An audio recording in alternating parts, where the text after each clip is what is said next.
Hello दोस्तों, एक बार फिर से स्वागत है आपका मेरे यूट्यूब चैनल आरएस नोट्स पर। और आशा करता हूं दोस्तों आप सब स्वस्थ होंगे, मस्त होंगे। दोस्तों आपका रीट का एग्ज़ाम होने जा रहा है, तो उसके लिए हम पर्यावरण अध्ययन की एक मोस्ट इम्पोर्टेंट वीडियो आपके लिए लेके आए हैं दोस्तों। तो दोस्तों ये वीडियो होगी कक्षा 1 से 5 तक, यानी लेवल 1 जो है उसके वीडियो होगी दोस्तों ये। दोस्तों इस वीडियो में आपको जो गत वर्षों में, पिछले सालों में जो है रीट का एग्ज़ाम हुआ है, उनमें से पर्यावरण अध्ययन के क्वेश्चन आपको इस वीडियो में करवाए जाएंगे दोस्तों। दोस्तों चाहे वो 2011 हो, 12 हो, 15 या 17 हो, 4 साल के दोस्तों, चारों साल के दोस्तों पर्यावरण अध्ययन के जो क्वेश्चन हैं आपको इस वीडियो में करवाए जाएंगे दोस्तों। तो वीडियो अंत तक देखिएगा, एक भी क्वेश्चन मिस ना कीजिएगा, क्योंकि जो क्वेश्चन है दोस्तों आपको ये पता लग जाएगा कि ऐसे क्वेश्चन आते हैं और बार बार ऐसे ही क्वेश्चन बार बार पूछे जाते हैं दोस्तों। तो एक भी क्वेश्चन मिस ना कीजिएगा, वीडियो अंत तक देखिए। तो आइए दोस्तों शुरू करें। दोस्तों पहले हम वर्ष 2011 का क्वेश्चन पेपर करेंगे पर्यावरण अध्ययन का। दोस्तों 30 क्वेश्चन होंगे, सभी में 4 क्वेश्चन पेपर हैं। तो पहला है वर्ष 2011 क्वेश्चन पेपर। पहला क्वेश्चन देखिए इसका। पहला है, एक परिवार से क्या तात्पर्य है। हम एक परिवार किसको कहेंगे? आपके सामने 4 ऑप्शंस दोस्तों। तो हम परिवार कहेंगे दोस्तों जिसमें माता पिता एवं उनके बच्चे रहते हों, हम उसको परिवार कहेंगे दोस्तों। तो ऑप्शन 20 का जवाब होगा। क्या होगा? परिवार जिसमें माता पिता एवं उनके बच्चे रहते हों, तो उसको हम परिवार की संज्ञा देंगे दोस्तों। तो ऑप्शन बी दोस्तों, ठीक है। अगला देखिए, दूसरा क्वेश्चन। तंबाकू की आदत किस से होती है? मोस्ट इंपॉर्टेंट क्वेश्चन है दोस्तों। तंबाकू की आदत जो है किससे होती है? कोकीन, कैफीन, निकोटीन या हिस्टेमिन? तो जो तंबाकू की आदत होती है दोस्तों, ये होती है निकोटीन से। किससे? निकोटीन से जो है तंबाकू की आदत होती है दोस्तों, याद रखिएगा, ठीक है।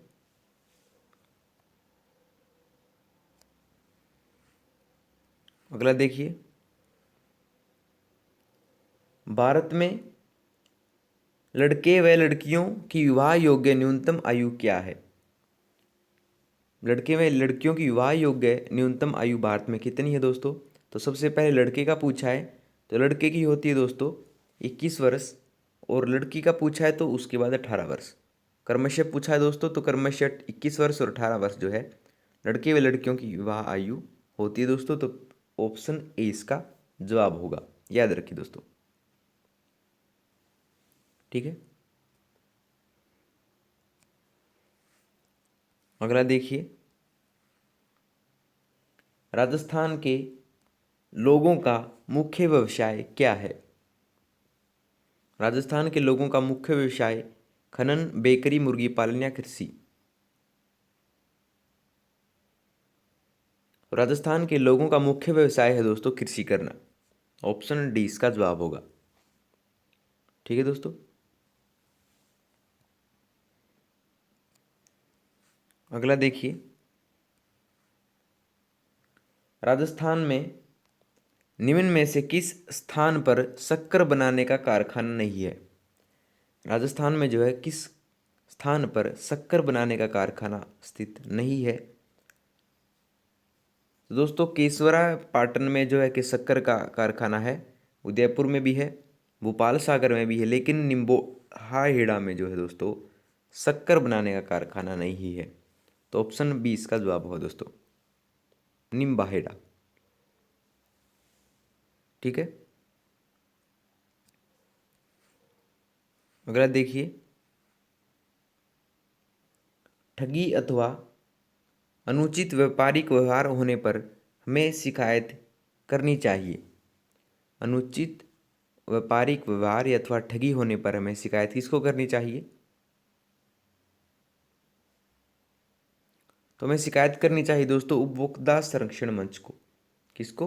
उपभोक्ता संरक्षण मंच को जो है जब किसी ग्राहक से अनुचित व्यापारिक व्यवहार हुआ हो या ठगी हुई हो तो हम उपभोक्ता संरक्षण मंच को शिकायत करनी चाहिए। ऑप्शन ए इसका जवाब होगा। ठीक है, अगला देखिए, राष्ट्रपति द्वारा राज्यसभा में कितने सदस्य मनोनीत होते हैं? राष्ट्रपति द्वारा राज्यसभा में कितने सदस्य मनोनीत होते हैं? तो सबको पता है दोस्तों, 12 जो सदस्य हैं राष्ट्रपति मनोनीत करता है राज्यसभा के लिए।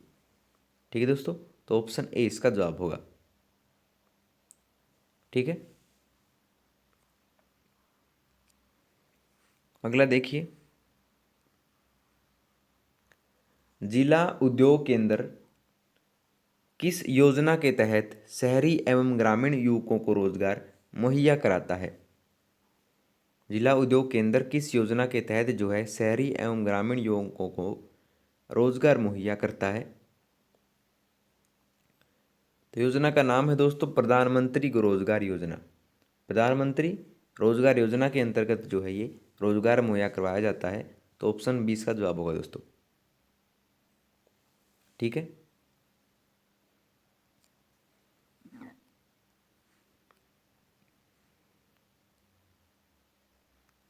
अगला, संसार में अधिकतम ट्यूबवेल किस देश में है? संसार में अधिकतम ट्यूबवेल किस देश में है? तो हमारे भारत में जो है दोस्तों सबसे अधिकतम ट्यूबवेल हैं संसार में। तो ऑप्शन डी इसका जवाब होगा। ठीक है,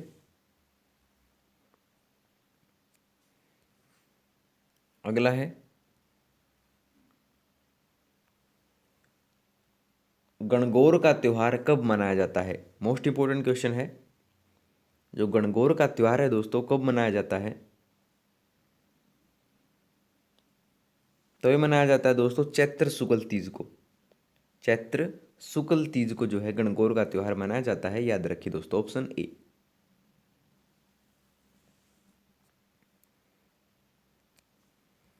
अगला देखिए, राजस्थान में झीलों की नगरी किसे कहा जाता है? इंपॉर्टेंट क्वेश्चन है दोस्तों। राजस्थान में झीलों की नगरी किसे कहा जाता है? City of lakes. तो ये कहा जाता है दोस्तों उदयपुर को। उदयपुर को जो है दोस्तों झीलों की नगरी के नाम से जाना जाता है राजस्थान में। तो ऑप्शन सी इसका जवाब होगा। ठीक है, ऐसे क्वेश्चन बार बार आते हैं दोस्तों एग्जाम में। अगला है, विजय स्तंभ किसने बनवाया था? विजय स्तंभ जो है किसने बनवाया था?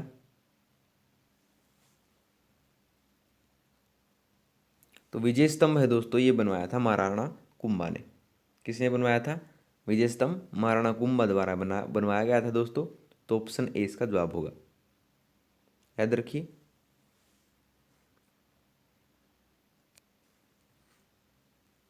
अगला है, निम्नांकित यातायात संकेत का अर्थ क्या है? तो नीचे संकेत दिया गया है दोस्तों यातायात का, इसका अर्थ हमें बताना है, इसका अर्थ क्या है?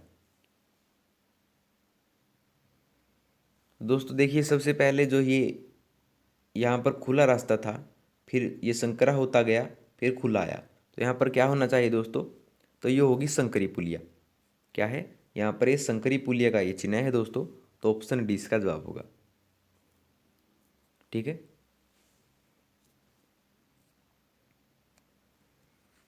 अगला देखिए, एटीएम का पूरा रूप क्या है? एटीएम का पूरा रूप क्या है? एटीएम का पूरा रूप है दोस्तों ऑटोमेटेड टेलर मशीन। क्या है एटीएम का पूरा नाम? ऑटोमेटेड टेलर मशीन कहा जाता है। ऑप्शन ए इसका जवाब होगा दोस्तों। ठीक है,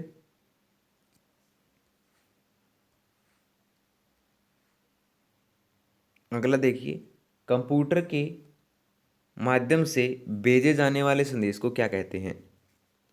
कंप्यूटर के माध्यम से भेजे जाने वाले संदेश को क्या कहा जाता है? तो ये कहते हैं दोस्तों ईमेल। कंप्यूटर के माध्यम से भेजे जाने वाले संदेश को ईमेल कहा जाता है दोस्तों। तो ऑप्शन सी इसका जवाब होगा। ठीक है दोस्तों। अगला देखिए,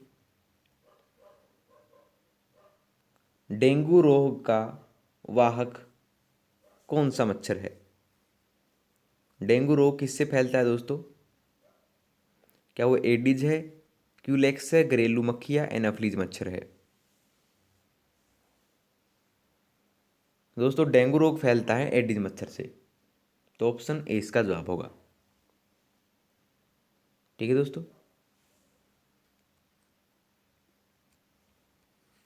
अगला देखिए,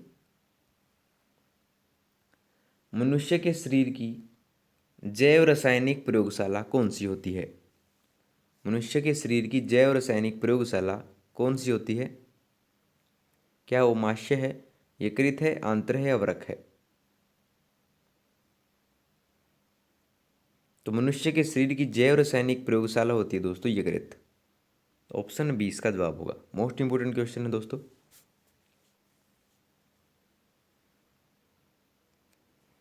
अगला है, पल्स पोलियो कार्यक्रम का उद्देश्य क्या है? पल्स पोलियो कार्यक्रम का उद्देश्य क्या है? तो पल्स पोलियो कार्यक्रम का उद्देश्य है दोस्तों पोलियो का संपूर्ण उन्मूलन करना। पोलियो का संपूर्ण उन्मूलन करना यानी उसको रोक लगाना उस पर, पल्स पोलियो कार्यक्रम का ये उद्देश्य है दोस्तों। तो ऑप्शन सी इसका जवाब होगा। ठीक है दोस्तों।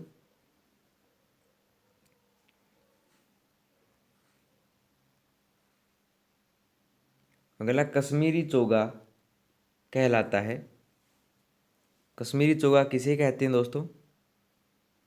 क्या वह फीरन है, अंगरखी है, बुगतारी है या अचकन है? तो कश्मीरी चोगा कहा जाता है दोस्तों फीरन को। किसको? फीरन को जो है कश्मीरी चोगा के नाम से जाना जाता है। तो ऑप्शन ए इसका जवाब होगा दोस्तों, याद रखिए।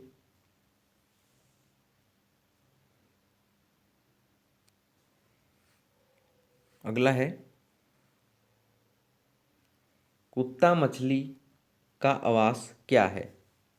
इंटरेस्टेड क्वेश्चन है दोस्तों। तो कुत्ता मछली है उसका आवास क्या होता है? तो कुत्ता मछली का आवास होता है दोस्तों समुद्र। समुद्र में जो है कुत्ता मछली निवास करती है। तो ऑप्शन डी इसका जवाब होगा दोस्तों, याद रखिए। ठीक है। अगला देखिए, सीएनजी का पूरा रूप क्या है? सीएनजी का पूरा रूप क्या है?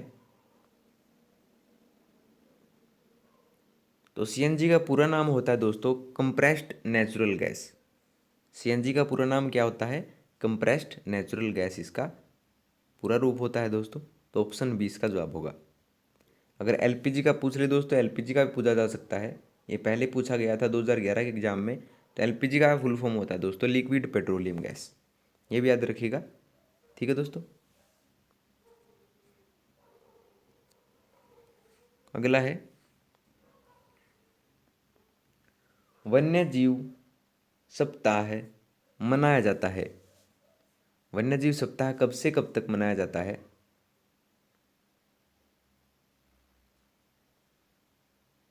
तो वन्य जीव सप्ताह दोस्तों 1 अक्टूबर से 7 अक्टूबर तक मनाया जाता है, याद रखिए दोस्तों। ठीक है, ऑप्शन ए इसका जवाब होगा।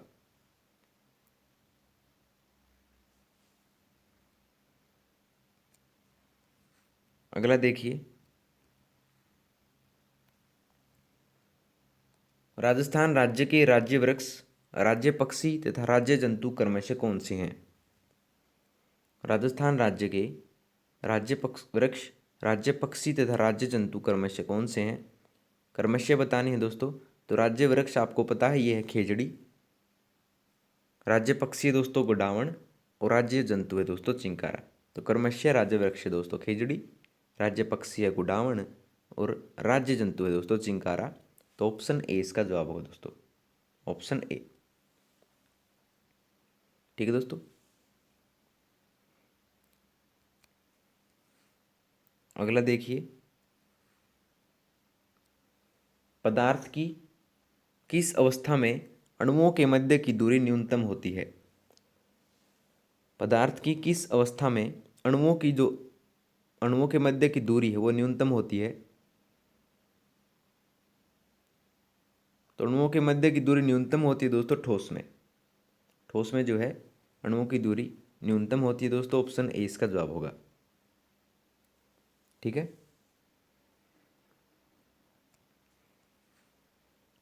अगला देखिए, कौन सा राज्य टाइगर स्टेट के नाम से जाना जाता है। कौन सा राज्य जो है टाइगर स्टेट के नाम से जाना जाता है।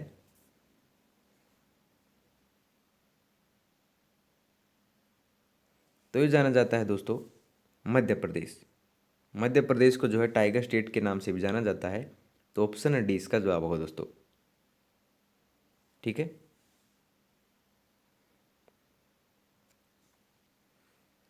अगला देखिए, निम्नलिखित में से किसका वेग अधिकतम है। निम्नलिखित में से किसका वेग अधिकतम होता है। हवा, जलधारा, ध्वनि या प्रकाश। दोस्तों जो प्रकाश होता है उसका वेग अधिकतम होता है इन चारों तीनों के मुकाबले में। तो ऑप्शन डी इसका जवाब होगा दोस्तों, प्रकाश का। ठीक है।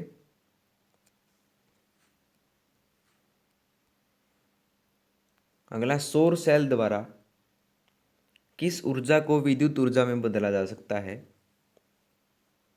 सौर सेल द्वारा किस ऊर्जा को विद्युत ऊर्जा में बदला जा सकता है।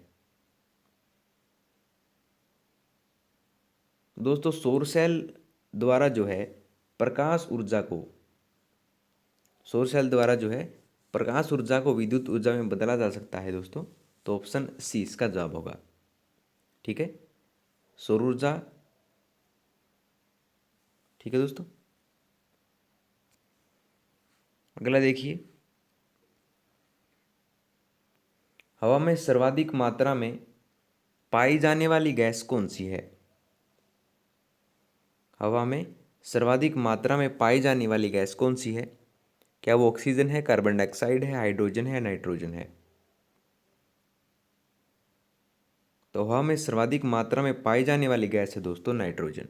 कौन सी, नाइट्रोजन गैस है दोस्तों। और तो ऑप्शन डी इसका जवाब होगा। नाइट्रोजन जो है दोस्तों 78% हमारे वायुमंडल में, याद रखिएगा। ठीक है। अगला है, ऊर्जा का नवीकरणीय स्रोत कौन सा है। ऊर्जा का नवीकरणीय स्रोत कौन सा है जिसको दोबारा से बनाया जा सकता है, जिसका निर्माण पुनः किया जा सकता है। तो ये होते हैं दोस्तों पौधे। ऊर्जा के नवीकरणीय स्रोत का उदाहरण है दोस्तों ऑप्शन सी, पौधे। ठीक है दोस्तों।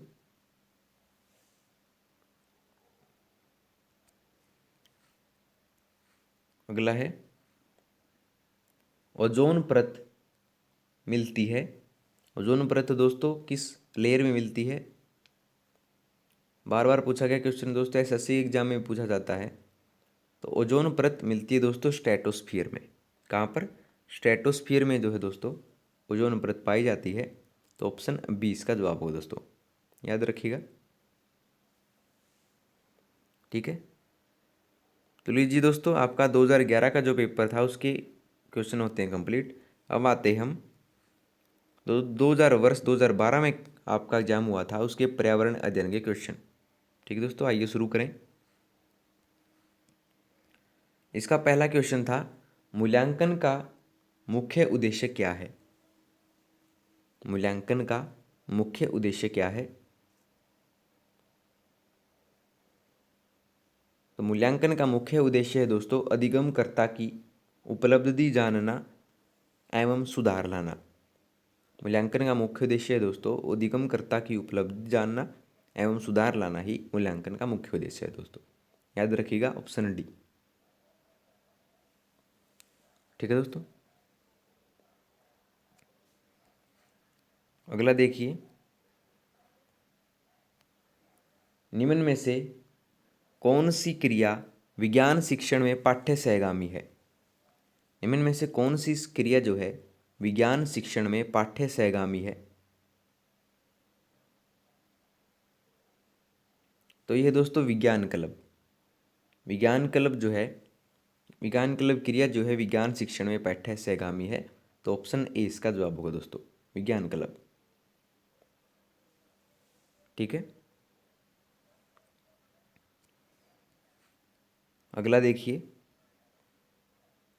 पानी में से अशुद्धि, दही से मक्खन, गेहूं के छोटे कंकर आदि को अलग करने की क्रिया को क्या कहते हैं? पानी में से अशुद्धि, दही से मक्खन, गेहूं से छोटे कंकर आदि को अलग करने की क्रिया को क्या कहा जाता है दोस्तों? तो ये कहा जाता है दोस्तों पृथक्करण। क्या कहा जाता है? पृथक्करण इस क्रिया को कहा जाता है। तो ऑप्शन बी इसका जवाब होगा दोस्तों, याद रखिएगा।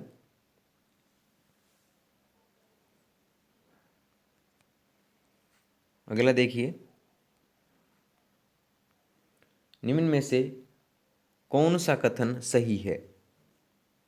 आपके सामने चार ऑप्शन हैं दोस्तों, आपको बताना है कि निम्न में से कौन सा कथन सही है।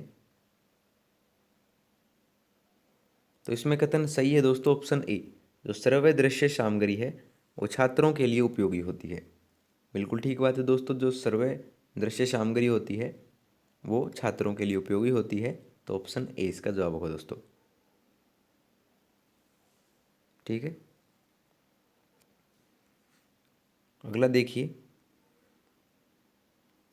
परीक्षण की वास्तविक रचना से पूर्व उसकी प्रारंभिक जांच कर लेनी चाहिए। इस प्रारंभिक जांच को कहते हैं।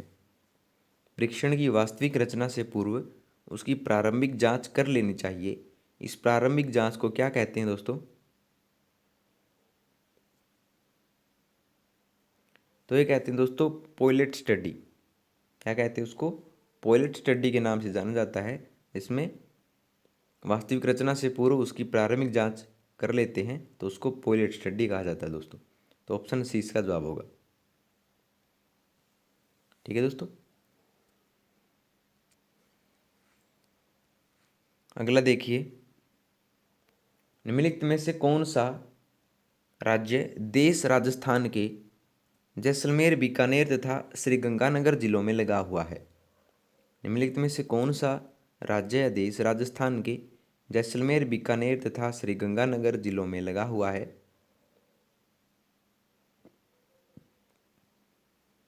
दोस्तों ये लगा हुआ है पाकिस्तान के। पाकिस्तान जो देश है वो जैसलमेर, बीकानेर तथा श्रीगंगानगर जिलों से लगा हुआ है। तो ऑप्शन डी इसका जवाब होगा दोस्तों। ठीक है दोस्तों, अगला देखिए, प्रथम कृत्रिम उपग्रह का नाम क्या था? प्रथम कृत्रिम उपग्रह का नाम क्या था? भास्कर, आर्यभट्ट, रोहिणी या एडुसेट? तो जो प्रथम कृत्रिम उपग्रह था दोस्तों उसका नाम था आर्यभट्ट। ऑप्शन बी इसका जवाब होगा दोस्तों। ठीक है, चलते हैं अगले पर। विश्व पर्यावरण दिवस कब मनाया जाता है? विश्व पर्यावरण दिवस जो है कब मनाया जाता है? तो विश्व पर्यावरण दिवस मनाया जाता है दोस्तों, सबको पता है 5 जून को। ऑप्शन सी इसका जवाब होगा दोस्तों। ठीक है,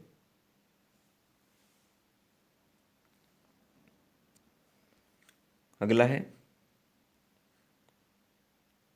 जलीय जंतुओं में श्वसन किसके द्वारा होता है? जलीय जंतुओं में श्वसन किसके द्वारा होता है दोस्तों? तो जलीय जीव होते हैं दोस्तों जो, वो श्वसन अपना गलफड़ों द्वारा करते हैं। किसके द्वारा? गलफड़ों द्वारा जो है जलीय जंतु श्वसन करते हैं। तो ऑप्शन डी इसका जवाब होगा दोस्तों। ठीक है,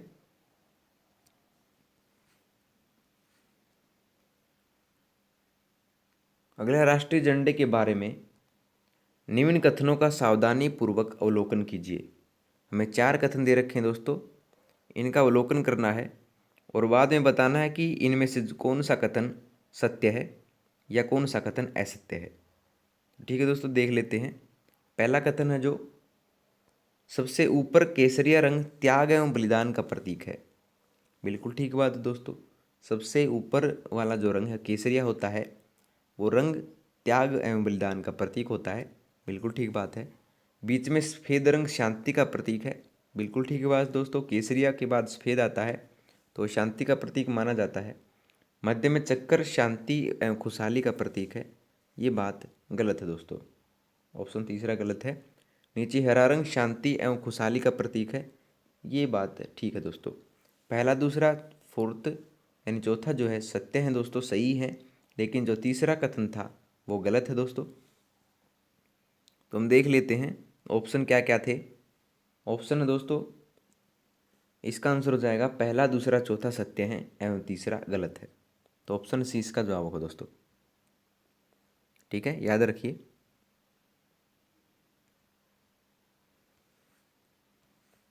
अगला देखिए,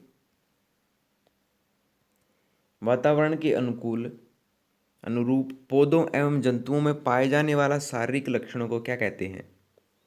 वातावरण के अनुरूप पौधों एवं जंतुओं में पाए जाने वाले शारीरिक लक्षणों को क्या कहा जाता है। तो ये कहा जाता है दोस्तों अनुकूलन। वातावरण के अनुरूप पौधों एवं जंतुओं में पाए जाने वाले शारीरिक लक्षण होते हैं दोस्तों, उनको अनुकूलन कहा जाता है। तो ऑप्शन ए इसका जवाब होगा दोस्तों। ठीक है दोस्तों।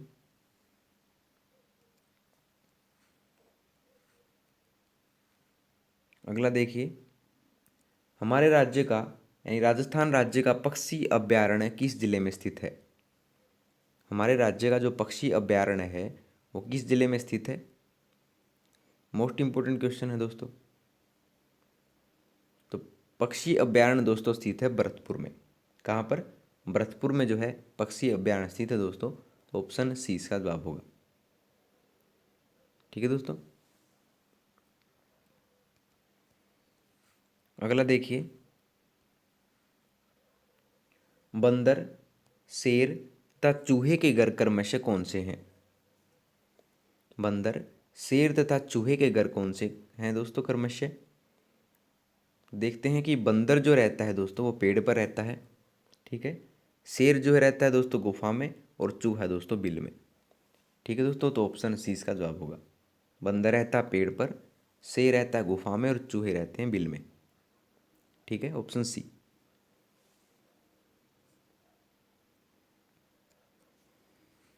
चलते हैं अगले पर। अगला, घड़ी की स्प्रिंग में संग्रहित ऊर्जा कौन सी होती है। जो घड़ी की स्प्रिंग होती है दोस्तों उसमें संग्रहित ऊर्जा पाई जाती है, तो उस ऊर्जा को क्या नाम दिया गया है। तो उस ऊर्जा कहा जाता है दोस्तों यांत्रिक ऊर्जा। घड़ी की स्प्रिंग में जो है यांत्रिक ऊर्जा संग्रहित होती है। तो ऑप्शन ए इसका जवाब होगा दोस्तों। ठीक है।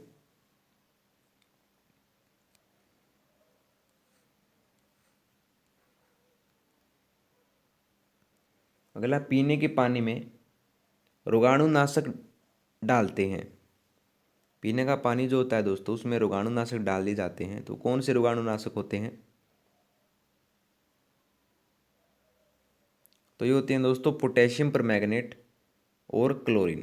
पोटेशियम परमैंगनेट और क्लोरीन डाले जाते हैं दोस्तों पीने के पानी में, ताकि जो पानी है वो रोगाणु रहित हो सके। तो ऑप्शन ए इसका जवाब होगा दोस्तों।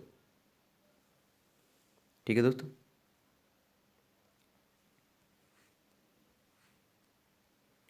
अगला देखिए, निम्न को सावधानी से देखिए। निम्न को सावधानी से देखिए। तो दोस्तों ये जो है आपको संकेत दे रखा है यातायात का संकेत। तो हमको बताना है कि ये किस प्रकार का संकेत है, इसका अर्थ क्या है। तो इसका अर्थ है दोस्तों खराब सड़क। इसका अर्थ क्या है, खराब सड़क है दोस्तों इसका अर्थ। ठीक है दोस्तों। दोस्तों आपको पहले भी वीडियो हम दे चुके हैं, आपको डिस्क्रिप्शन में भी दे देंगे। इन पर्यावरण अध्ययन के जो टॉपिक हैं वो यातायात से संबंधित भी हैं, और हर टॉपिक से जो है दोस्तों पर्यावरण अध्ययन के हमने वीडियो करवाई हुई है। हम आपको उनका लिंक डिस्क्रिप्शन में भी दे देंगे। और आप चैनल पे भी देख सकते हैं। एक भी क्वेश्चन उसमें जो है दोस्तों आप देख लीजिएगा एग्जाम में, उससे बाहर नहीं मिलेगा आपको। तो ठीक है दोस्तों, खराब सड़क इसका जवाब होगा।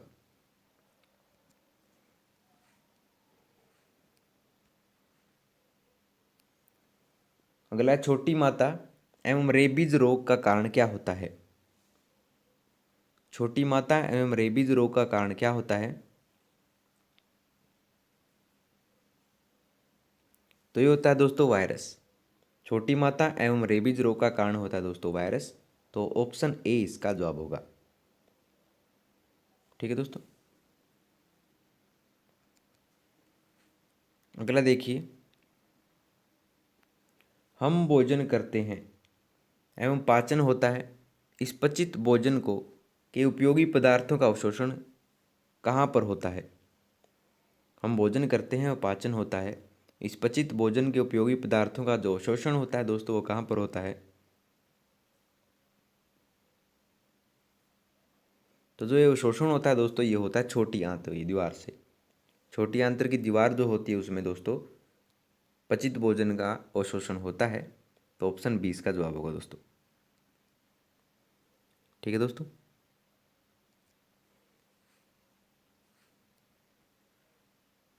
अगला, पौधे प्रकाश संश्लेषण द्वारा भोजन बनाते हैं। प्रकाश संश्लेषण क्रिया में निम्न आवश्यक होते हैं। जो पौधे होते हैं दोस्तों, जो प्रकाश संश्लेषण द्वारा अपना भोजन बनाते हैं, तो उसमें आवश्यक जो तत्व होते हैं वो कौन कौन से होते हैं? तो होते हैं दोस्तों कार्बन डाइऑक्साइड, जल, सूर्य का प्रकाश एवं पर्णहरित। तो ऑप्शन सी इसका जवाब होगा दोस्तों। चारों जो हैं ये तत्व पाने आवश्यक हैं पर पौधों में प्रकाश संश्लेषण के लिए। तो ऑप्शन सी इसका जवाब होगा दोस्तों। ठीक है, अगला देखिए, मानव शरीर में सामान्य तापमान कितना होता है? मानव शरीर में सामान्य तापमान जो होता है दोस्तों कितना होता है? तो मानव शरीर में सामान्य तापमान होता है दोस्तों, याद रखिएगा, 37 डिग्री सेल्सियस। कितना होता है? 37 डिग्री सेल्सियस पाया जाता है दोस्तों मानव शरीर में सामान्य तापमान। ठीक है, ऑप्शन डी इसका जवाब होगा। अगला देखिए, उदयपुर तथा भीलवाड़ा जिले में मिलने वाला खनिज कौन सा है? उदयपुर तथा भीलवाड़ा में मिलने वाला खनिज कौन सा है दोस्तों? तो ये होता है जस्ता, सीसा, चांदी व तांबा। जो है चारों ही दोस्तों जो ये खनिज हैं वो उदयपुर एवं भीलवाड़ा में पाए जाते हैं। तो ऑप्शन ए इसका जवाब होगा दोस्तों, याद रखिएगा।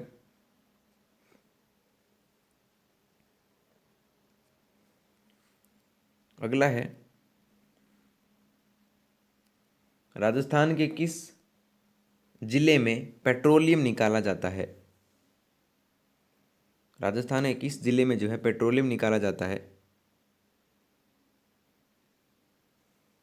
तो ये निकाला जाता है दोस्तों बाड़मेर में। राजस्थान के बाड़मेर जिले में दोस्तों पेट्रोलियम निकाला जाता है। तो ऑप्शन डी इसका जवाब होगा। ठीक है दोस्तों,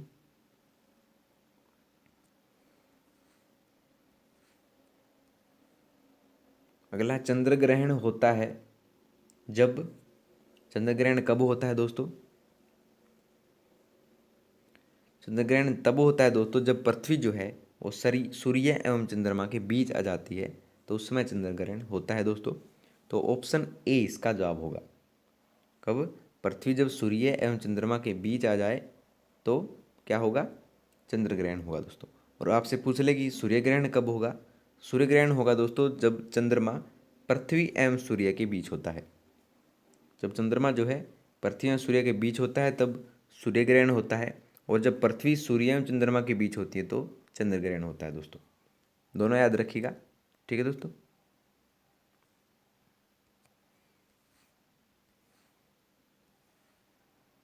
अगला, राष्ट्रीय पशु कौन सा है? इनमें से आपको बताना है कि राष्ट्रीय पशु कौन सा है। मोर, शेर, बाघ या चिंकारा?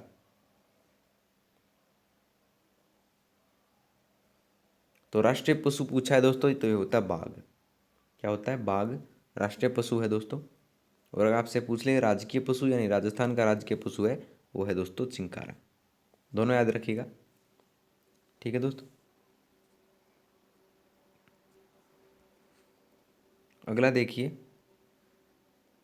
सूर्यनगरी नाम किसका है दोस्तों? सूर्यनगरी के उपनाम से किसे जाना जाता है? राजस्थान के किस जिले को जाना जाता है?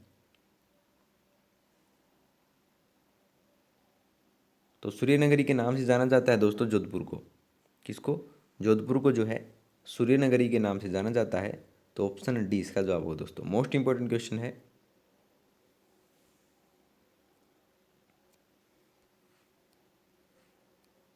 अगला है, निम्न में से कौन सा दहेज प्रथा सामान्य बात है? निम्न में से कौन सा दहेज प्रथा सामान्य बात है? तो ये दोस्तों की दहेज प्रथा है और बाल श्रम जो है वो सामाजिक बुराइयां हैं। ये कथन जो है दोस्तों सामान्य बात है। तो ऑप्शन सी इसका जवाब होगा। ठीक है दोस्तों। अगला देखिए, मानव शरीर हड्डियों का ढांचा मात्र रह जाता है, इसका कारण क्या है? मानव शरीर जो है हड्डियों का ढांचा मात्र रह जाता है, इसका कारण कब होता है? कब होता है काम कि जब मानव शरीर है वो हड्डियाँ का सिर्फ एक ढांचा मात्र रह जाता है। तो ये तब होता है दोस्तों जब लंबे समय तक तंबाकू ग्रहण कर किया जाता है किसी व्यक्ति द्वारा, तो मानव शरीर हड्डियों का ढांचा मात्र उसमें रह जाता है दोस्तों। तो ऑप्शन ए इसका जवाब होगा। ठीक है दोस्तों।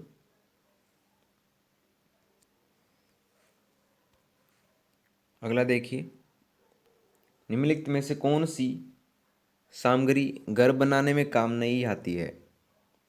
निम्नलिखित में से कौन सी जो सामग्री है दोस्तों घर बनाने में काम नहीं आती है? तो दोस्तों स्कूटर जो है वो सामग्री घर बनाने में काम नहीं आती है। सीमेंट आती है, लोहा आता है, पत्थर आता है दोस्तों। लेकिन जो स्कूटर होता है वो घर बनाने में काम नहीं आता है। तो ऑप्शन डी इसका जवाब होगा। ठीक है दोस्तों।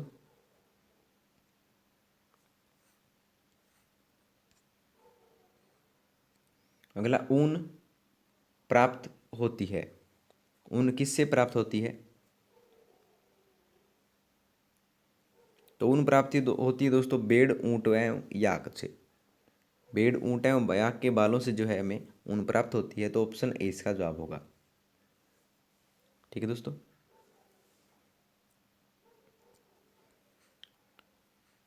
तो लीजिए दोस्तों, अब आते हैं हम वर्ष 2015 में जो आपका एग्जाम हुआ था उसके पर्यावरण अध्ययन के प्रश्नों पर। तो देखते हैं पहले क्वेश्चन से।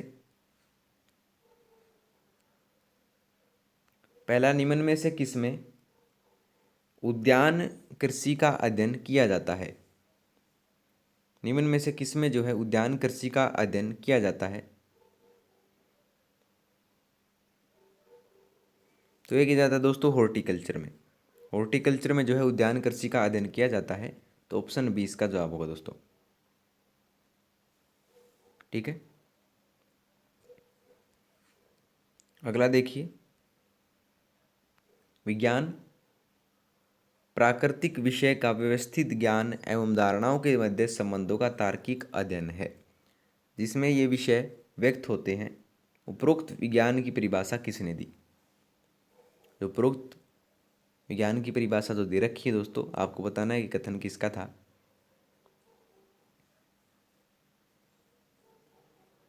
तो ये कथन कहा था दोस्तों WC डैम्पियर ने।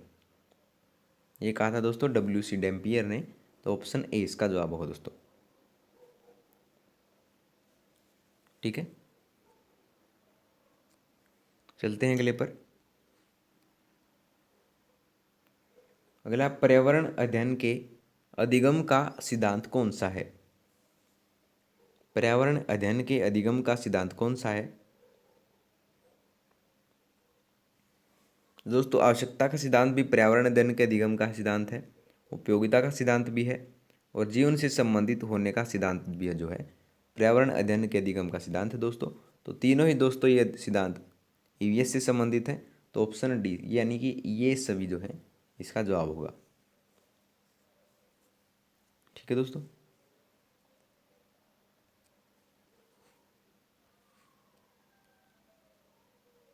अगला, निम्नलिखित में से कौन सा प्राथमिक स्तर पर विज्ञान शिक्षण का वांछित उद्देश्य है? निम्नलिखित में से कौन सा जो प्राथमिक स्तर पर विज्ञान शिक्षण का वांछित उद्देश्य है? दोस्तों, पहला, विज्ञान के तथ्यों और सिद्धांतों का एवं इसके अनुप्रयोगों को जानना। बिल्कुल ठीक है दोस्तों, तथ्यों सिद्धांतों को जानना जरूरी है। प्राकृतिक जिज्ञासा, सौंदर्यप्रदता की अनुभूति का तथा विज्ञान एवं प्रौद्योगिकी में सृजनात्मकता का पोषण, ये भी बात बिल्कुल ठीक है दोस्तों। ईमानदारी, सत्यनिष्ठा और सहयोग के मूल्यों का आत्मसात करना, ये भी बात दोस्तों बिल्कुल ठीक है विज्ञान शिक्षण के संदर्भ में। तो उपरोक्त सभी इसका जवाब होगा दोस्तों ऑप्शन डी। ठीक है। अगला देखते हैं, परियोजना विधि में कितने मुख्य सोपान प्रयुक्त होते हैं? परियोजना जो विधि होती है दोस्तों, उसमें कितने मुख्य सोपान होते हैं? तो उसमें होते हैं दोस्तों 4। परियोजना विधि में जो है दोस्तों 4 मुख्य सोपान पाए जाते हैं। तो ऑप्शन ए इसका जवाब होगा दोस्तों। ठीक है। अगला देखिए, कौन सी ग्लोबल वार्मिंग के लिए उत्तरदायी है? कौन सी गैस जो है ग्लोबल वार्मिंग के लिए उत्तरदायी होती है? तो ग्लोबल वार्मिंग होती है दोस्तों कार्बन डाइऑक्साइड का। ग्लोबल वार्मिंग के लिए उत्तरदायी गैस है दोस्तों CO2। तो ऑप्शन सी इसका जवाब होगा। ठीक है दोस्तों।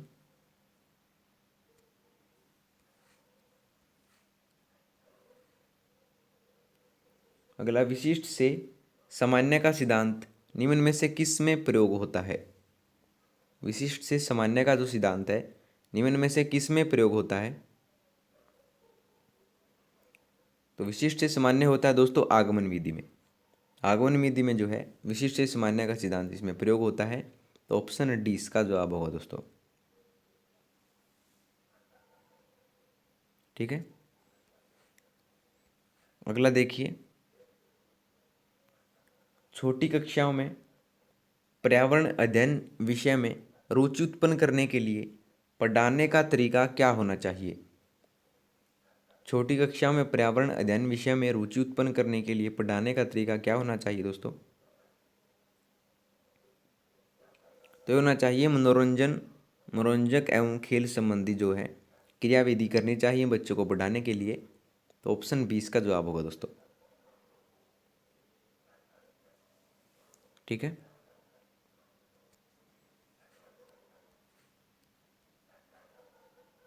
अगला, अच्छे प्रश्न पत्र की क्या विशेषता है? अच्छे प्रश्न पत्र की क्या विशेषता है? तो अच्छा प्रश्न तभी माना जाता है होता है दोस्तों जब उसमें वैधता हो, विश्वसनीयता हो। तो ए व बी दोनों इसके जवाब होंगे दोस्तों। वैधता एवं विश्वसनीयता दोनों ही जो है दोस्तों अच्छे प्रश्न पत्र की विशेषताएं होती हैं। तो ऑप्शन सी इसका जवाब होगा। ठीक है। चलते हैं अगले पर। कौन सी प्रक्षेपित सामग्री है? प्रक्षेपित सामग्री कौन सी है दोस्तों इनमें से? तो ये होती है दोस्तों OHP। OHP को जो है दोस्तों प्रक्षेपित सामग्री कहा जाता है। तो ऑप्शन 20 का जवाब होगा दोस्तों। ठीक है दोस्तों। अगला देखिए, हमें बताना है कि कौन सी जो विशेषता है वो परिवार की नहीं है। परिवार की विशेषता इनमें से कौन सी नहीं है आपको ये बताना है। तो दोस्तों इसका सीधा सा जवाब होगा कि प्रत्येक सदस्य की आय बिन जमा की जाती हो। दोस्तों परिवार का संबंध जो है, परिवार की जो परिभाषा है वो आय से दोस्तों आंकी नहीं जा सकती है। तो ऑप्शन 20 का जवाब होगा। ये कथन जो है दोस्तों परिवार का नहीं है। तो ऑप्शन 20 का जवाब होगा। ठीक है।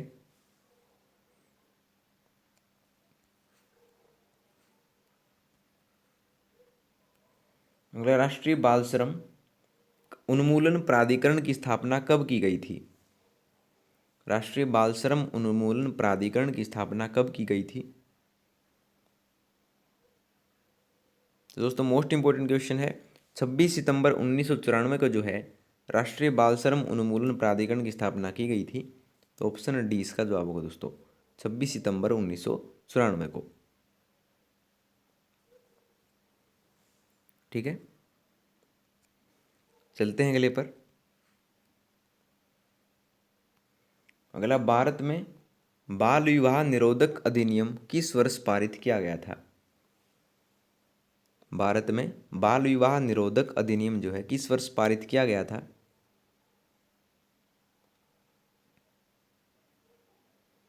तो पारित किया गया था दोस्तों 2006 में। भारत में बाल विवाह निरोधक अधिनियम जो है 2006 में पारित किया गया था दोस्तों। तो ऑप्शन ए इसका जवाब होगा। ठीक है दोस्तों,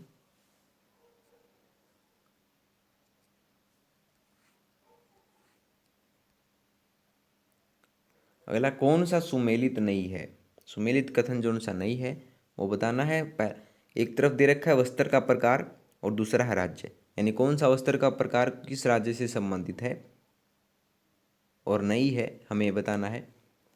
तो फिर जो है दोस्तों जम्मू कश्मीर का वस्त्र का प्रकार है, बिल्कुल ठीक है दोस्तों। राहिदे जो है हिमाचल प्रदेश का है और फुलकारी जो है वो पंजाब का है। ठीक है दोस्तों, लेकिन जो पानो बाजू है दोस्तों वो पश्चिम बंगाल का जो है वस्त्र का प्रकार नहीं है। तो ऑप्शन 20 का जवाब होगा दोस्तों। ठीक है दोस्तों,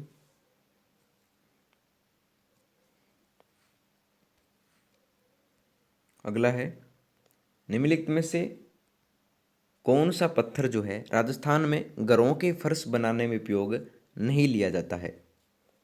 निम्नलिखित में से कौन सा जो पत्थर है वो राजस्थान में घरों के फर्श बनाने में उपयोग नहीं लिया जाता है? तो जो घिया पत्थर होता है दोस्तों, घेल सेलखड़ी जिसे कहा जाता है, वो उसको राजस्थान में घरों के फर्श बनाने में उपयोग में नहीं लिया जाता है। तो ऑप्शन सी इसका जवाब होगा दोस्तों। ठीक है,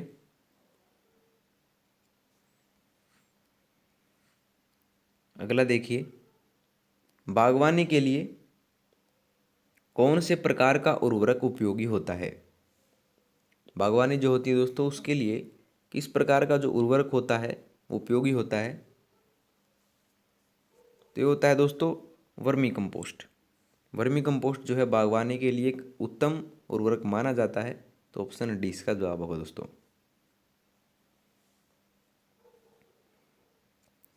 चलते हैं अगले पर। अगला, कौन सा सुमेलित नहीं है? सुमेलित जो सा नहीं है दोस्तों वो बताना। एक तरफ दे रखा मेला और एक तरफ दे रखा राज्य। तो देखते हैं, अंबाजी का मेला दोस्तों गुजरात में लगता है, बिल्कुल ठीक बात है। माघ मेला जो लगता है दोस्तों उत्तर प्रदेश में लगता है। बेणेश्वर मेला दोस्तों राजस्थान में लगता है। और नैना देवी मेला जो है दोस्तों असम में नहीं लगता है। तो ऑप्शन सी इसका जवाब होगा। तो सुमेलित हमें नहीं बताना था, तो सुमेलित कौन सा नहीं होगा इसमें से? ये नहीं होगा दोस्तों, ऑप्शन सी नैना देवी असम। ठीक है दोस्तों, अगला देखिए, राजस्थान स्टेट केमिकल वर्क्स कहाँ स्थित है? राजस्थान स्टेट केमिकल वर्क्स कहाँ स्थित है?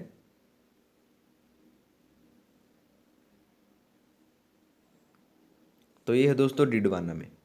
राजस्थान स्टेट केमिकल वर्क्स जो है दोस्तों ये डिडवाना में स्थित है। तो ऑप्शन ए इसका जवाब होगा दोस्तों, याद रखिए।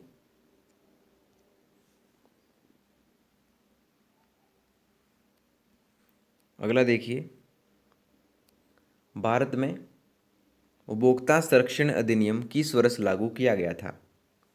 भारत में उपभोक्ता संरक्षण अधिनियम जो है किस वर्ष लागू किया गया था? तो भारत में जो है दोस्तों 1986 में जो है उपभोक्ता संरक्षण अधिनियम लागू किया गया था। तो ऑप्शन सी इसका जवाब होगा दोस्तों। ठीक है, ऑप्शन सी।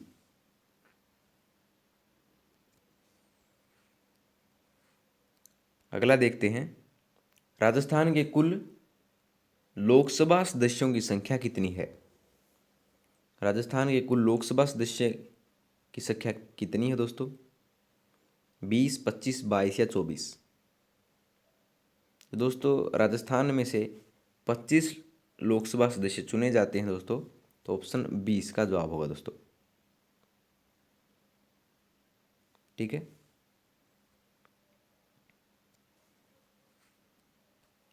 अगला देखिए, पक्ष्माभ उपकला प्राणियों के शरीर में कहाँ मिलते हैं? पक्ष्माभ उपकला जो है दोस्तों प्राणियों के शरीर में कहाँ पर मिलते हैं?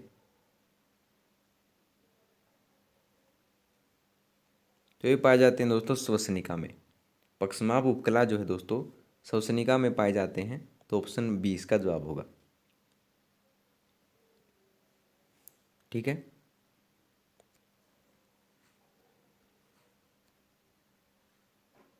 अगला है, निम्नांकित में से कौन सा सरल उत्तक नहीं है? निम्नांकित में से कौन सा सरल उत्तक नहीं है?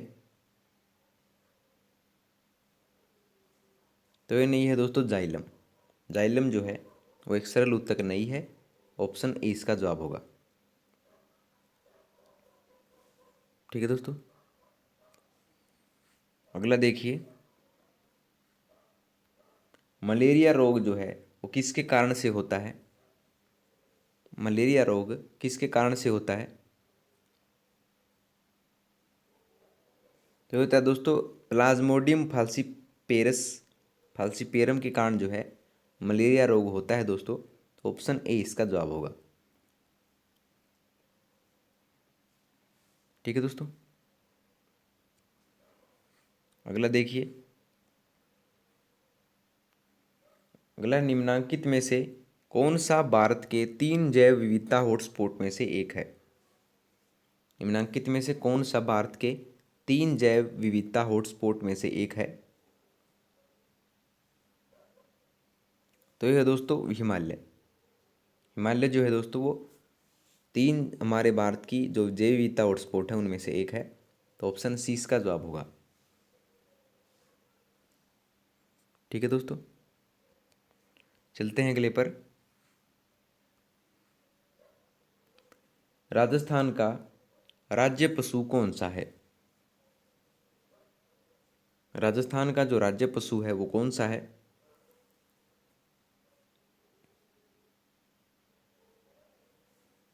तो ये है दोस्तों ऊंट। राजस्थान का राज्य पशु है दोस्तों ऊंट, तो ऑप्शन सी इसका जवाब होगा दोस्तों। ठीक है। अगला देखिए, अवतल दर्पण के अत्यंत निकट जब बिंब को रखते हैं तो प्रतिबिंब कैसा होता है? अवतल दर्पण के अत्यंत निकट जब बिंब को रखते हैं तो प्रतिबिंब कैसा दिखाई देता है?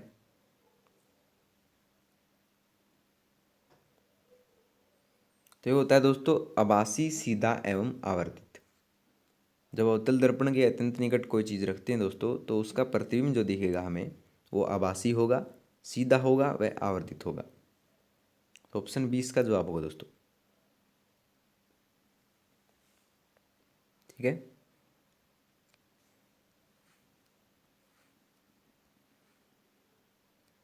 अगला है, वायु प्रदूषण का कौन सा स्रोत नहीं है? वायु प्रदूषण का कौन सा स्रोत नहीं है? तो ये नहीं है दोस्तों ठोस अपशिष्ट।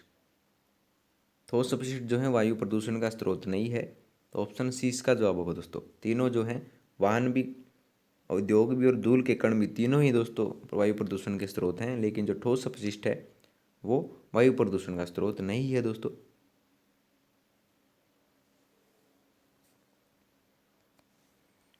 तो चलते हैं अगले पर। निम्नलिखित में से कौन सा कथन सही है? निम्नलिखित में से कौन सा कथन सही है दोस्तों? तो आंसर है दोस्तों इसका कि जो सामान्यतः है धातुएं जो हैं वो तन्य होती हैं, यानी उनको खींचा जा सकता है। सामान्यतः जो धातुएं होती हैं वो तन्य होती हैं, ये कथन सही है दोस्तों। तो ऑप्शन सी इसका जवाब होगा। ठीक है दोस्तों।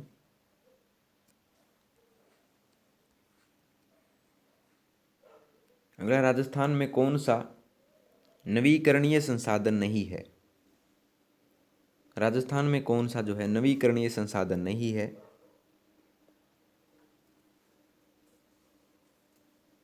तो ये नहीं है दोस्तों, ऑप्शन बी प्राकृतिक गैस। प्राकृतिक गैस जो है दोस्तों नवीकरणीय संसाधन नहीं है, यानी इसको इसको दोबारा से नहीं बनाया जा सकता है। तो ऑप्शन बी इसका जवाब होगा। ठीक है दोस्तों, चलते हैं अगले पर। निम्नलिखित में से कौन सा रामसर घोषणा की सूची में नम क्षेत्र नहीं है? निम्नलिखित में से कौन सा रामसर घोषणा की सूची में जो है नम क्षेत्र या आर्द्र क्षेत्र नहीं है?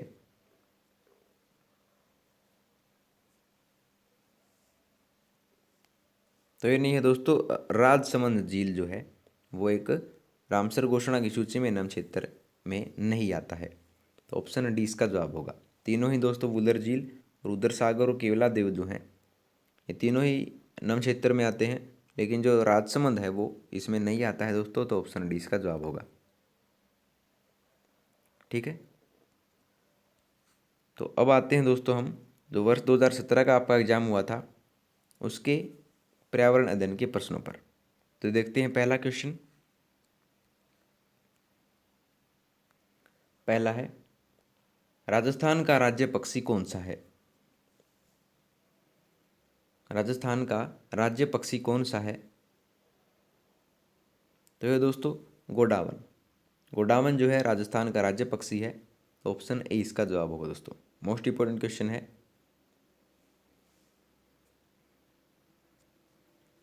अगला देखिए, निम्नलिखित में से कौन सा सुमेलित है? हमें बताना कि कौन सा सुमेलित है इनमें से। तो इसका आंसर होगा दोस्तों, जो भारतीय वनस्पति सर्वेक्षण आयोग है वो है कोलकाता में। ये बिल्कुल ठीक बात है दोस्तों, ऑप्शन बी इसका जवाब होगा। ठीक है दोस्तों,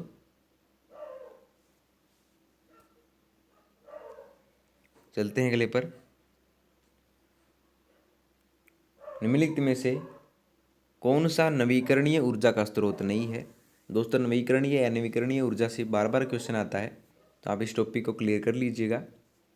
मैं जो इस टॉपिक से रिलेटेड वीडियो है उसका लिंक जो है डिस्क्रिप्शन में भी डाल दूंगा, आप देख लीजिएगा। देखते हैं कि निम्नलिखित में से कौन सा नवीकरणीय ऊर्जा का स्रोत नहीं है। तो ये नहीं है दोस्तों, जीवाश्म ईंधन। जीवाश्म ईंधन जो होते हैं दोस्तों वो दोबारा से जो है उनका निर्माण नहीं किया जा सकता है। तो ऑप्शन ए इसका जवाब होगा। ठीक है दोस्तों,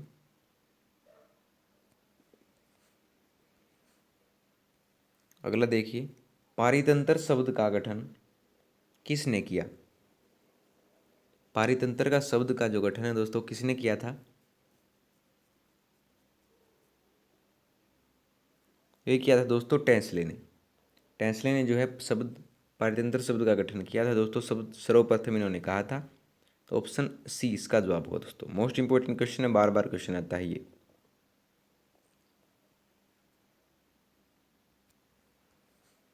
अगला देखिए, भारत का सर्वाधिक वर्षा वाला स्थान कौन सा है? भारत का जो सर्वाधिक वर्षा वाला स्थान है दोस्तों वो कौन सा है? तो सबको पता होना चाहिए, ये है दोस्तों मासिन राम।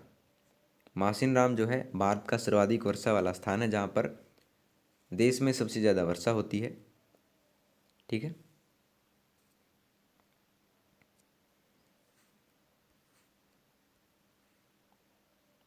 अगला, पर्यावरण के जैविक घटक में सम्मिलित कौन सा है? पर्यावरण के जैविक घटक में सम्मिलित कौन सा है? तो जैविक घटक में शामिल है दोस्तों पौधे। जो पेड़ पौधे होते हैं वो जैविक घटक में शामिल किए जाते हैं दोस्तों। तो ऑप्शन सी इसका जवाब होगा। ठीक है दोस्तों,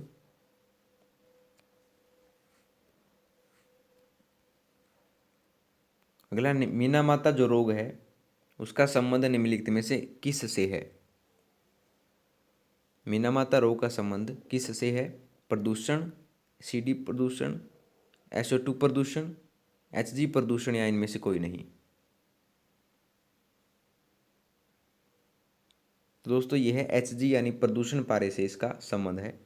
ऑप्शन सी इसका जवाब होगा दोस्तों। ठीक है, अगला देखिए, निम्नलिखित में से अप्रक्षेपित शिक्षण सामग्री कौन सी है? अप्रक्षेपित शिक्षण जो सामग्री है इनमें से कौन सी है? क्या वो फिल्म स्ट्रिप है, चार्ट है, चित्र विस्तारक यंत्र है या स्लाइड है? तो अप्रक्षेपित शिक्षण सामग्री है दोस्तों इनमें से चार्ट। तो ऑप्शन 20 का जवाब होगा दोस्तों। ठीक है,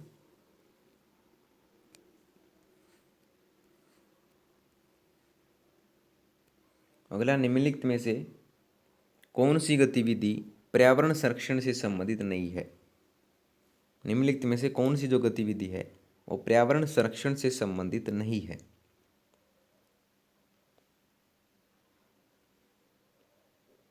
तो ये नहीं है दोस्तों वनोन्मूलन। वनोन्मूलन जो है दोस्तों वो पर्यावरण संरक्षण से संबंधित विधि नहीं है। तो ऑप्शन ए इसका जवाब होगा। ठीक है दोस्तों, अगला है, पर्यावरण शिक्षा में सामूहिक चर्चा से संबंधित शिक्षण विधि कौन सी है? पर्यावरण शिक्षा में सामूहिक चर्चा से संबंधित शिक्षण विधि कौन सी है? तो ये विधि है दोस्तों विचार गोष्ठी विधि, जिसमें सामूहिक चर्चा को सम्मिलित किया जाता है, वो विधि है दोस्तों विचार गोष्ठी। तो ऑप्शन डी इसका जवाब होगा दोस्तों। ठीक है,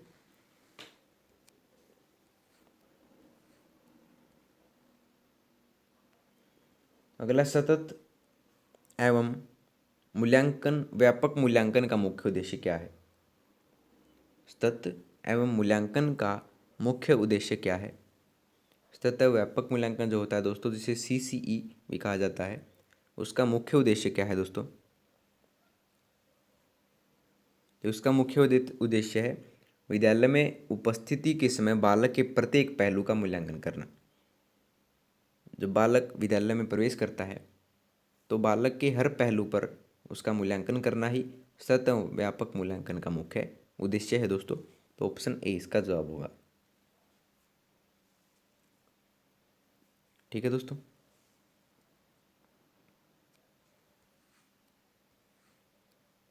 अगला देखिए, IEEP का पूर्ण रूप क्या है? IEEP का पूर्ण रूप क्या है दोस्तों? तो यह international environmental education programme, international environmental education programme है दोस्तों IEEP का पूर्ण रूप। तो ऑप्शन 20 का जवाब होगा दोस्तों। ठीक है, अगला देखिए, पर्यावरण अध्ययन शिक्षण के दौरान विद्यार्थियों की शैक्षिक उपलब्धियों को देखने के लिए निम्नलिखित में से किस आकलन सूचक का प्रयोग नहीं किया जाना चाहिए?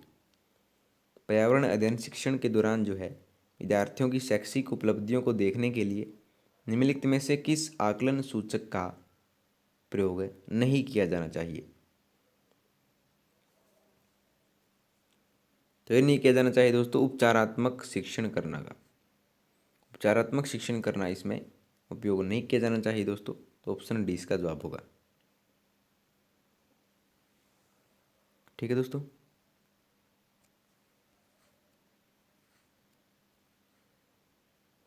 अगला, निम्नलिखित में से कौन सी विशेषता अच्छे शिक्षण की नहीं है?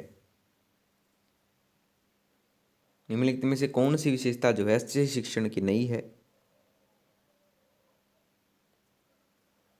तो ये नहीं है दोस्तों, अच्छा शिक्षण मूल्य आधारित नहीं होता है। ये जो है इसकी विशेषता नहीं है दोस्तों, बल्कि जो अच्छा शिक्षण होता है वो मूल्य आधारित होता है। तो ऑप्शन सी इसका जवाब होगा दोस्तों। ठीक है दोस्तों,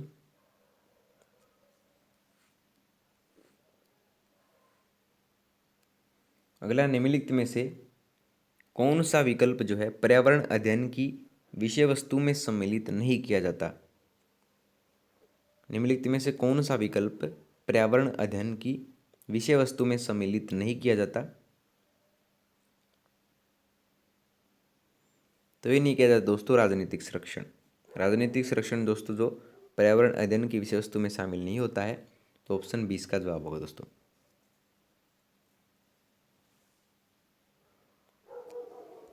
चलते हैं अगले क्वेश्चन पर। अगला, निम्नलिखित में से कौन सा नियम जो है अधिगम के प्रयास व त्रुटि सिद्धांत से संबंधित नहीं है? निम्नलिखित में से कौन सा नियम जो है अधिगम के प्रयास व त्रुटि सिद्धांत से संबंधित नहीं है? यह नहीं है दोस्तों पुनर्बलन का नियम। तो ऑप्शन ए इसका जवाब होगा। तत्परता का नियम है, अभ्यास का नियम भी है और प्रभाव का नियम भी है, लेकिन जो पुनर्बलन का नियम है दोस्तों ये सम्मिलित नहीं होता है। ऑप्शन ए इसका जवाब होगा।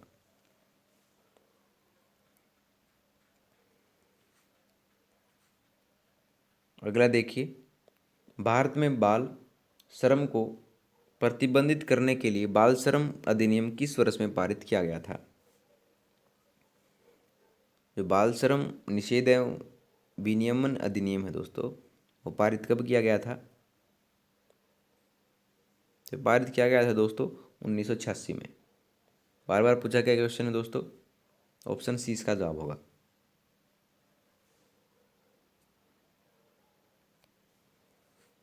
चलते हैं अगले पर।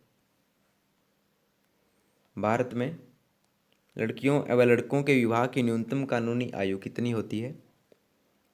भारत में लड़कियों व लड़कों के विवाह की न्यूनतम आयु होती है दोस्तों, लड़कियों की होती है 18 वर्ष और लड़कों की होती है दोस्तों 21 वर्ष। तो ऑप्शन 20 का जवाब होगा दोस्तों। ठीक है।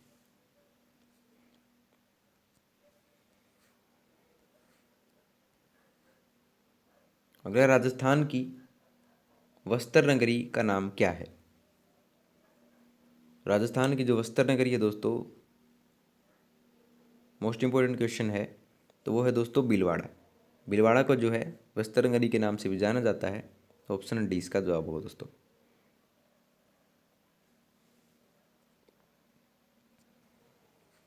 अगला देखिए, नशीली दवाओं की लत को नियंत्रित करने हेतु आमतौर पर प्रयुक्त की जाने वाली औषधि का नाम क्या है? नशीली दवाओं की लत को नियंत्रित करने हेतु आमतौर पर प्रयुक्त की जाने वाली औषधि का नाम है दोस्तों पैथिडीन। क्या है? पैथिडीन इसका नाम है दोस्तों। तो ऑप्शन डी इसका जवाब होगा।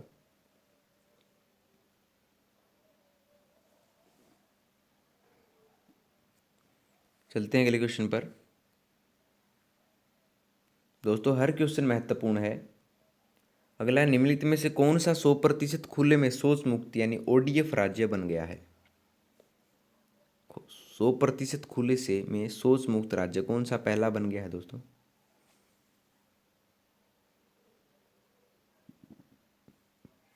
तो ये है दोस्तों केरल। केरल राज्य जो है वो सर्वप्रथम 100% खुले में शौच मुक्त राज्य बन गया है। तो ऑप्शन सी इसका जवाब होगा दोस्तों। ठीक है।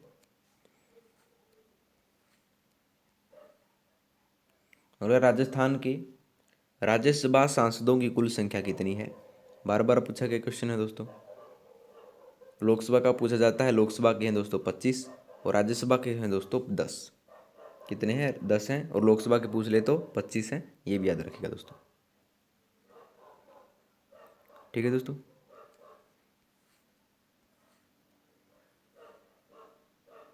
अगला, नायलॉन का आविष्कार किसने किया था? नायलॉन का आविष्कार जो है किसने किया था दोस्तों? तो नायलॉन का आविष्कार किया था दोस्तों वालेस कैरोथर्स ने। किसने किया था? वालेस कैरोथर्स ने जो है नायलॉन का आविष्कार किया था। ऑप्शन 20 का जवाब होगा। ठीक है।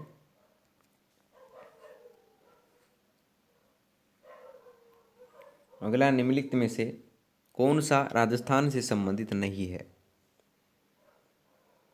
निम्नलिखित में से कौन सा राजस्थान से संबंधित नहीं है? तो ये नहीं है दोस्तों माघ मेला।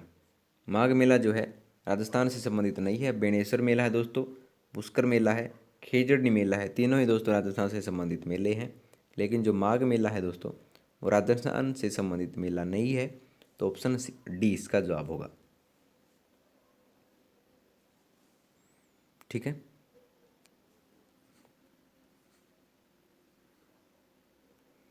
अगला, भारत में प्रथम यात्री रेलगाड़ी की शुरुआत कब हुई थी? भारत में प्रथम यात्री रेलगाड़ी की शुरुआत हुई थी दोस्तों 1853 में। अगर एग्जैक्ट डेट पूछ ले कि कब हुई थी तो 16 अप्रैल 1853 को जो है दोस्तों रेलगाड़ी की शुरुआत हुई थी, जो कि मुंबई से ठाणे के बीच चली थी। ये भी याद रखिएगा। तो ऑप्शन सी इसका जवाब होगा दोस्तों। ठीक है।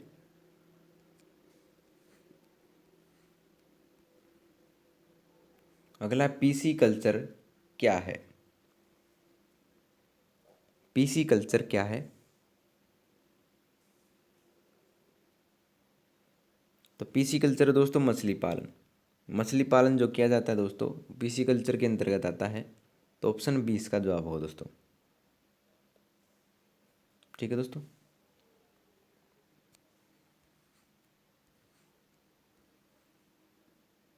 अगला, जामर कोटड़ा खदान प्रसिद्ध है।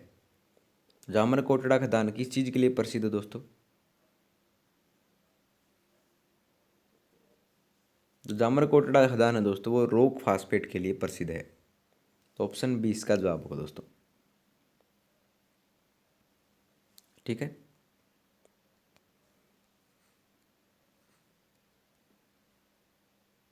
अगला, निम्नलिखित में से कौन सा रोग संक्रामक है? निम्नलिखित में से कौन सा रोग संक्रामक है? दोस्तों मधुमेह नहीं है, हृदयघात नहीं है, उच्च रक्तचाप भी नहीं है, और डिप्थीरिया है दोस्तों। डिप्थीरिया जो है वो रोग संक्रामक रोग होता है। तो ऑप्शन डी इसका जवाब होगा। जो डिप्थीरिया दोस्तों वो एक जन से दूसरे जन तक फैल सकता है, तो इसलिए ये संक्रामक रोग है डिप्थीरिया। ठीक है।